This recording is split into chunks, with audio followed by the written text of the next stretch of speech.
think things are not looking great for him. We saw a poll in Corriere della Sera, Italy's dailies, showing that his popularity has dropped by 15 percentage points just in the space of a few weeks, because Italians are probably blaming him for the political crisis. And so I think in the short term, things are not looking great.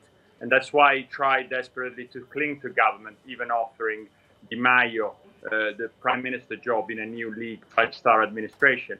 But I think in the medium run, he's got everything to play for. Remember, the Democrats and Five Star will not, I don't think, form a stable alliance.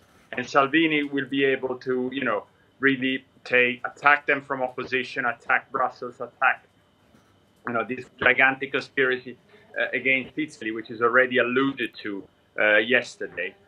Now, Italians may have had enough of him, but they may also, go back to him as they see Five Star and the PD squabbling. So I really think he's still got everything to play for, even though in the short term, things are not looking great. And what about the Democrats and the Five Star, the so-called yellow-red coalition? You've written about that. You've just said that you don't think they'll be stable. You've also written that you think that it'll be dangerous for Italy. Can you expand on that? What do you mean? Well, I think, for sure it will not be stable. I think, first of all, the policies of the two parties on areas such as infrastructure or even, welfare policy are very different.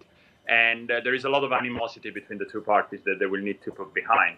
Then there is an issue about, I think, their economic progress. I mean, financial markets are taking this coalition, they're very happy about it because it really makes the risk that Italy leaves the euro very, very far. It's actually, the two parties have abandoned this policy. The PDs never had it, really.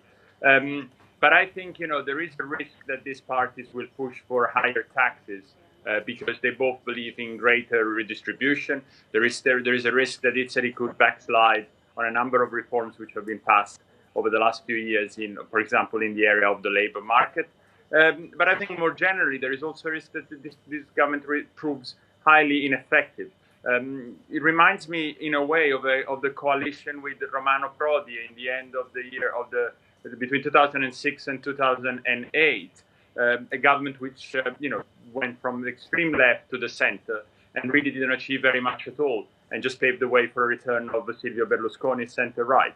So I think it's definitely good news for the financial markets in the short run, but I think in the long run, it remains to be seen what these two parties can actually achieve. Do they have any common ground beyond just being united against Matteo Salvini? Well, I mean, the Five Star movement is a very varied party. They've been in favor and against pretty much everything. And they also have a left wing within the party, which I think will be galvanized by this election as opposed to the alliance with the League. Now, the PDs also shifted to the left over the last year or so because of a change in leadership.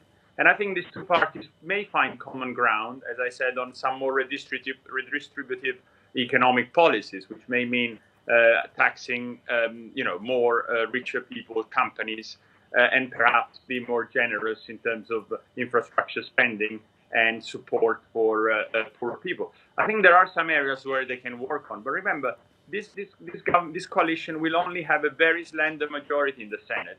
They will need to rely on smaller parties, this means that if there are a few senators who are actually dissatisfied with what the government is doing, they will have a big veto power over whatever this coalition passes.